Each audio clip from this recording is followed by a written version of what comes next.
Live दृश्य पाहतो नागपूरमधून उपमुख्यमंत्री देवेंद्र फडणवीस यांची नागपूरमधून आपण थेट लाईव्ह दृश्य पाहतो।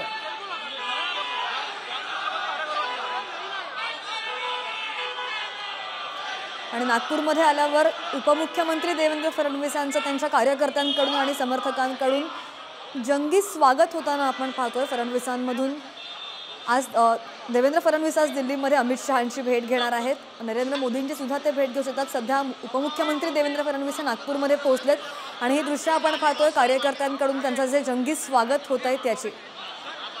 त्यानंतर दुपारी फडणवीस दिल्लीला जाणार असल्याची माहिती आहे। शिवराज्याभिषेक सोहळ्याला सुद्धा ते हजेरी लावणार आहेत। सध्याची आपण ही लाईव्ह दृश्य पाहतोय नागपूरमधून थेट उपमुख्यमंत्री देवेंद्र फडणवीस यांचं नागपूरमध्ये त्यांच्या कार्यकर्त्यांकडून आणि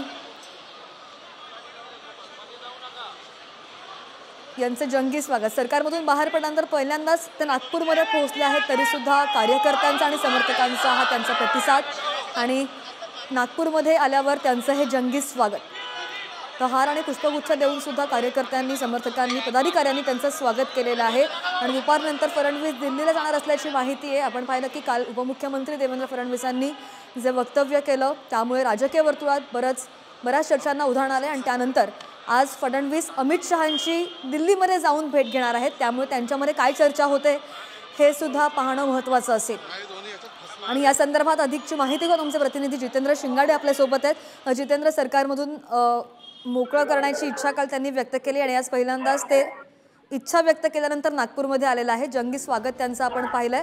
त्यानंतर किती वाजता कसं त्यांचं जंगी स्वागत होतं आणि नंतर किती वाजता ते दिल्लीला रवाना होणार आहे? जितेंद्र, नागपुरात देवेंद्र फडणवीस यांचं नुकतंच नागपूरच्या विमानतळावर स्वागत झालेलं आहे आणि यांच्या स्वागतासाठी भाजपचे स्थानिक कार्यकर्ते मोठ्या प्रमाणात नागपूर विमानतळावर दाखल झालेले होते आणि मोठ्या घोषणेत देवेंद्र फडणवीस यांचं स्वागत करण्यात आलेलं आहे। हेतून जे आहे ते देवेंद्र फडणवीस आता शिवराज्याभिषेक सोहळा एक आहे तिथे ते पोहोचणार आहेत आणि तिथे ते अभिवादन करणार आहेत। त्यानंतर काही कार्यकर्त्यांची भेटी घेतील आणि त्यानंतर जे आहे ते दिल्लीला रवाना होणार असल्याची माहिती आहे। मात्र ज्या काही राजकीय घडामोडी घडलेल्या आहेत, महाराष्ट्रात तो निकाल लागलेला आहे लोकसभा निवडणुकांचा, त्यानंतर राजकीय घडामोडींना वेग आलेला आहे आणि त्यात आता नेमकं काय होतं हे पाहणं महत्त्वाचं ठरणार आहे।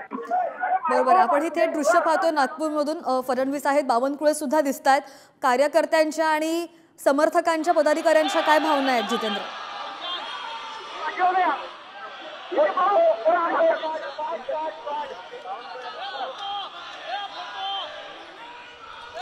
जितेंद्र, माझा आवाज पोहोचतो तुमच्यापर्यंत?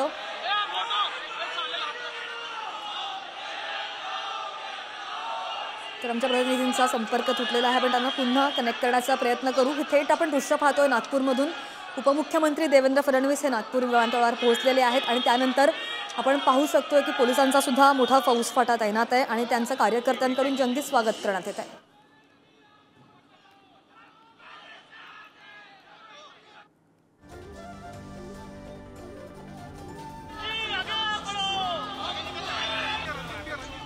आणि यानंतर ते दिल्लीमध्ये सुद्धा अमित शहा यांची भेट घेण्यासाठी जाणार आहे।